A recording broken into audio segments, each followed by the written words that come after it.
So you should be right now on your poetry continuum. So of the things that you downloaded, be on your poetry continuum. And I'd like for you to scroll down past the continuum to the third page that looks like this. Ways to read a poem. Yes. Ways to read a poem. So when you see this, put your thumbs up so I know that I have everybody with me. When you see this and you're ready, put your thumbs up so I know that you're ready. This should be where? On your poetry continuum document.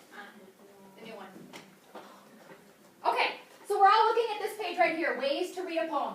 Now, we went through some of these last time when we were studying and preparing to make our to have our student-led discussion on theme and English beat, right? So, I'm going to ask you guys which ones we covered so that we can kind of refresh, and then we can talk about which ones we haven't. So, did we practice reading it silently to yourself? Yes. Okay. What about having it read out loud or reading it out loud yourself? Did I read it out loud to you? Yes. Okay. Some of you might have chosen to do that on your own. Did we practice stopping specifically and looking at words for references to places or names or words you don't know? Yes. Okay. What about reading it sentence by sentence? Yes. Okay. What about reading it line by line? No. This class didn't get a chance? Okay. Did we look at one stanza by itself or one small chunk by itself? Yes. Okay. And did we pause to look at background information from the author or the time period? No. Yeah. I mean, Some of you did that on your own. Okay.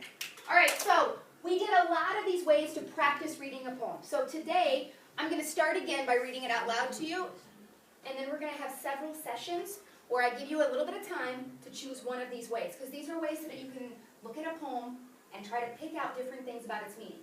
As you're looking at a poem, I'm going to ask you to do, and we've talked about this before, I'm going to ask you to do what we call annotate it. Do you guys notice what word is hidden inside annotate? Nope. Note. Yeah, and even if you do annotations, it's still nota, which is what in Spanish? But there's still notation. Okay? Notation, yeah. A note or a notation of some sort. So as you read this, I'm going to ask you to be armed with your finger, or if you have a stylus, armed with your finger and ready to make notes. I'm going to wait till we're all ready. I don't think we're all quite ready. I am quite ready. Okay. If you want to highlight pieces, you can. But highlighting isn't really annotations. Why not? Because you're just like standing out to part of it. You're just making a part stand out. What does it have to be notations? You need to like put another thing on top of that, like Okay. say something about that. Say something about that. So as you're doing notations, it could be a question, or maybe you just write a question mark and come back to it, and you want to think about it more before you note it. That's fine. Or it could make you stop and make a whole note right there in the spot. So we're going to go through these ways. We're going to practice hitting these different pieces and reading it. And I want you to try to notice what things stand out each time and what things you discover as you go through it. Because remember, as we do this process, as we go through this process, we're going to be looking at this continuum in a little bit too. And what did we discover before when we did the activity with the continuum? What did we discover as we read through multiple times? Miss, we'll have more time this time, right? Uh-huh. The same amount of points? Let me talk to you about that in just a second, and then I'll come back. What did we discover about this as we read it 1 time, 2 times, 3 times, 4 times? Each time you were going up a category, like you were doing. Yeah. Each time you got deeper, and maybe that means that you built on some of these things you had and got here, or maybe that means you didn't build on those things, but you started noticing some of these, and both are okay. So we're going to go through one iteration, one reading through of it with me, and you're going to make notations. Then we're going to practice on our own. Now, I will tell you this. If you discover some things, I know that normally in class, as we discover, I have you partner up, or I have us in groups of 3 or 4, and I have you make comments and discuss with each other. We're not going to do that today for a couple of reasons. One, we're going to do it tomorrow in the group, student-led. 2, what happens if you give all your ideas to your partners right now?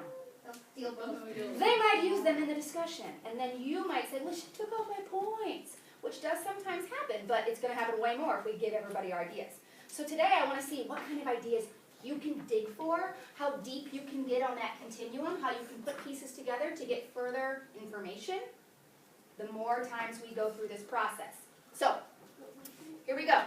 Look at your poem. You should all be on Lost Generation by Jonathan Reed. As I read through, just the first time, then you're going to do it on your own. As I read through, you should be having your finger out to do notations on notability or your stylus. Are you ready? Here we go. Lost Generation. I realize this may be a shock, but happiness comes from within is a lie, and money will make me happy. So in 30 years, I will tell my children they are not the most important thing in my life. My employer will know that I have my priorities straight because work is more important than family.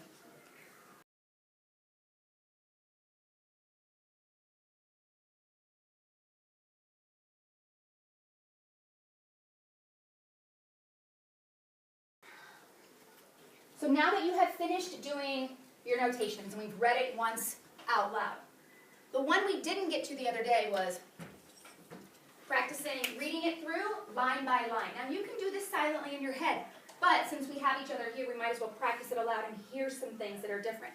And it asks you, when you read it line by line, what parts are divided? Why might they be? And what does that show? What parts are clumped together?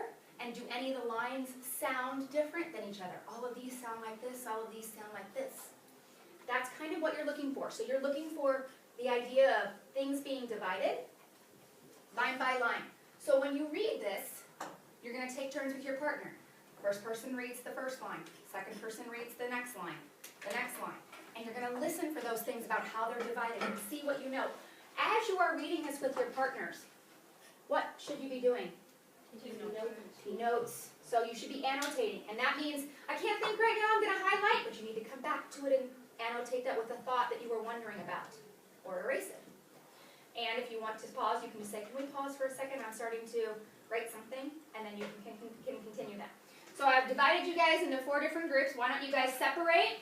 We're going to take about 2 minutes to read it line by line. Separate to your groups now.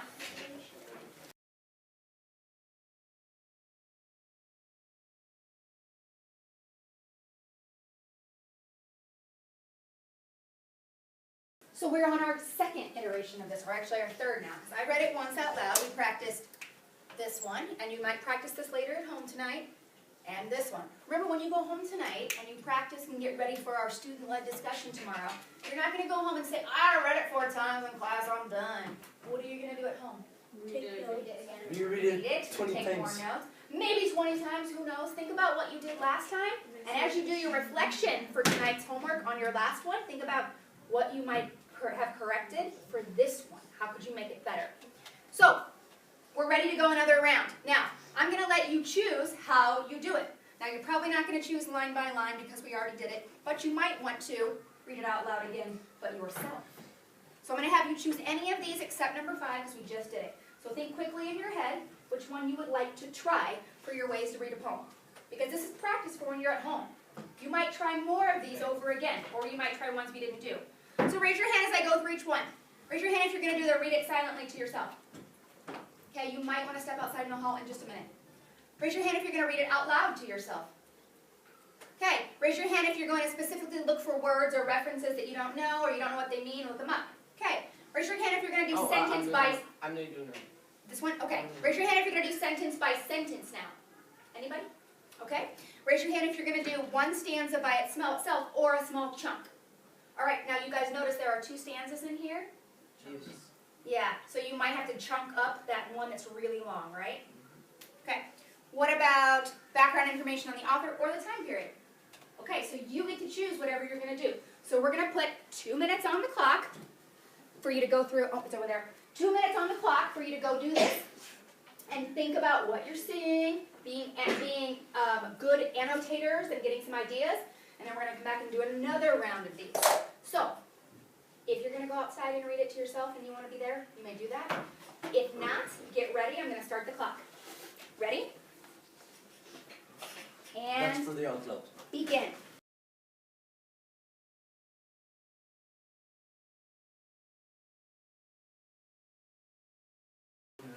All right, if you are listening, clap once. If you are listening, clap twice. Okay, so we're ready to put another round on the clock, and I want to go through this again. So pick one that you didn't already do today, all right? So think about which one you're going to do. I'm going to ask for people's hands so we can see if we need to partner up. Raise your hand if you're going to read it silently this time. Okay, you might want to step in the hall if you need to. Raise your hand if you're going to read it out loud to yourself, okay? Raise your hand if you're going to specifically look for words or references or things that you don't know and need to look up. Okay. Raise your hand if you want to read it sentence by sentence this time. Okay, raise your hand if you're going to read it one stanza by itself or isolate a small chunk. All right? And background information on the author or time period. Okay. If you are going to read it sentence by sentence, if you are, let's have anybody who's going to do that over in this corner over here and see if you can partner read to each other. Okay? Get ready. You have about 2 minutes. And begin.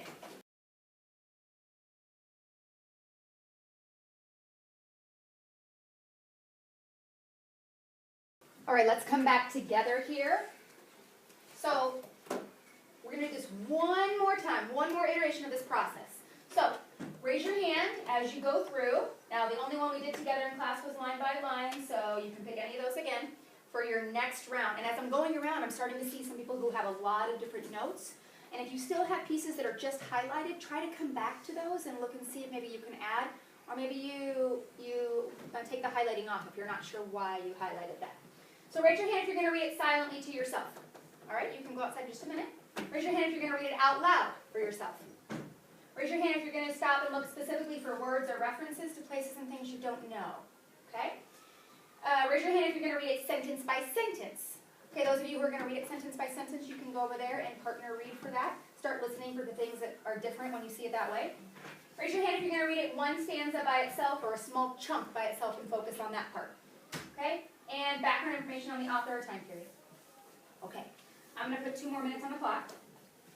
Get ready and begin.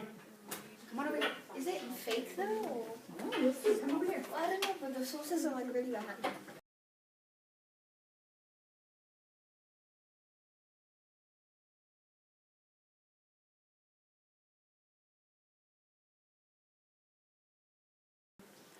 So now we have gone through several of these repetitions, and I'd like for you guys to scroll up on your document to the second page that looks like this. It's been hiding above it. So scroll to your second page. Now, we're not going to fill in this, but could you look at ways we did this in class today and practice tonight at your home by yourself to do this? Absolutely, same thing. So you're going to look at questions to think about for your comments or responses. This is another thing. These are probing questions, the kinds of questions that I'm not sure we always think about. Sometimes they're asking questions about images, or they're asking about what happens when the author does this or that, or look at a specific division, look for literary elements. These are the same kinds of things that are on your continuum that we're going to talk about again in a moment that you already saw. But these are just probing questions. So I'm going to give you guys about 2 minutes now to do one of 2 things. 1, you can look at some of these questions and go, oh yeah, I thought of that already, and make a note. Or you can look at some of these questions and go, actually, I don't know, I never thought of even looking for that in the poem. Let me scroll up and look at that. Okay, so you can say things that you've already noticed, or you can look at what's here and go looking for that in the poem and see if you do notice anything. All right, so I'm going to give you guys about 2 minutes for this next round. Ways to look at this poem more. Are you ready? Get your fingers out or your stylus out, because what should you be doing as you're going through the poem or as you're going through these questions? What should you be doing? Taking notes. Taking notes and annotating. And begin. Ms. Yates, can I ask you a question? I'll be right there.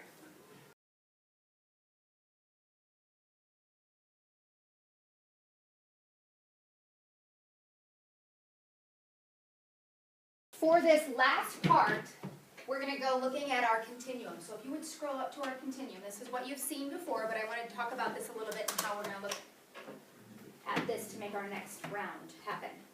So we've seen this before. In fact, this is what we used when we had our last student-led discussion specifically on poetry. Now, I want you to notice that you can say things in these categories, and it's not bad to say things in this category. Why is it not bad to say things in these categories? Even though they say they're worth 1 point, 1.5 points, and they're down in this end. Why is it not so bad to say things in these categories? What do you think, Joe? Because it still shows that you have a base of what you notice in the poem. And Good. you read it. And if you have read it multiple times and you have some base ideas about a theme or about elements, could you build on that and make a theme pattern? Could you build on that and talk about how these elements affect the reader or affect the message? Absolutely. So there's nothing wrong with noticing these things, but start noticing them and putting them together for other things as well. And you can't put things together until you have the basic pieces there. And you can still get 100. And you still can get high points when we have our discussion, because people will say these and you can build on theirs or they can build on yours, and it helps us to dig deeper. Yes? How many points is there in We're going to talk about that right after this, okay? And when we do this today, when we go through this, I'm going to have you guys look at something with a specific lens. And I'm going to talk about what that means. So what I'd like for you to do is, first,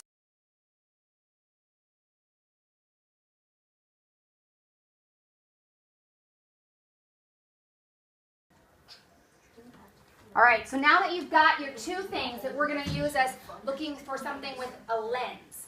So let's say, ask some people. Joe, what are the things you're going to look for this with?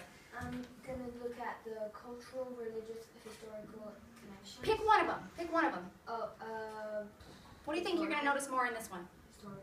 Historical, okay. All right. And social. And social, okay. So maybe she's going to just narrow those 4 down to 2. That sounds okay. So that's her first one, right? So I'm going to say, all right, take your first one, whichever you like. And I'm going to have you put on a camera lens that is like social, historical connections. And as you go through this poem looking, you're going to specifically be looking for those things and looking at it in that way. So what do I notice about social connections? What do I notice about historical connections? What do I notice about linking those two together? That's all you're going to focus on for this next iteration, okay? So just pick one of the two that you chose. So if you chose this, and just do that one for right now. We're going to have about 2 more minutes on the clock. Get ready with your finger or your stylus out to be annotating as you put your lens on for the one that you chose. Ready? No. Get back on your poem, Oh my god. and I'll set the clock. Begin.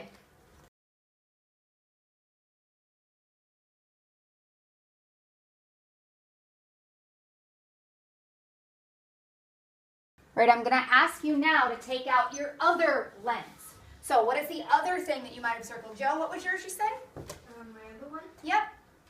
it was how the basic elements influence or affect the viewer's feeling about a greater subject outside. Outside the piece. Okay, so Joe's going to get her camera on. All right, I'm looking for basic elements. First of all, I have to notice what are some basic elements. So I'm going to have to think about my literary elements that we've studied, or talk about the basic ideas that he has.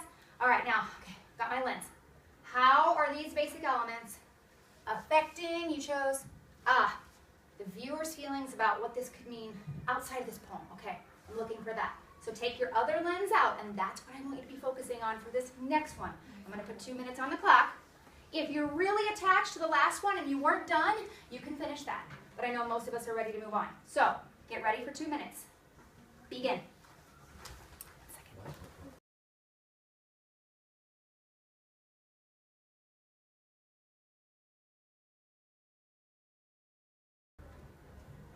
Okay, so the idea here is to practice what we've done in class at home tonight. So, as you are practicing and getting ready for our student-led discussion tomorrow, it's going to be graded the same way. It's going to be on how you use your comments and how you build on other people's comments in our discussion. But as you do that, how are we going to be looking at the poem? You're just going to sit down and look at it once, right? Right. So, when we look at this tonight, all of those ways that we talked about in class today, just like we did before, all of the ways that you can read a poem are the ways that you should try to go over this again on your own by yourself tonight. Prepare whatever note cards you need, prepare whatever discussion ideas, use your ideas from here, use your annotations, get all of that ready and in one place so that you're ready for tomorrow's discussion in class. Okay? All right, so the bell's going to ring in just a minute, and I'm going to have you guys make sure that you have all of these things written down for your homework if you don't already.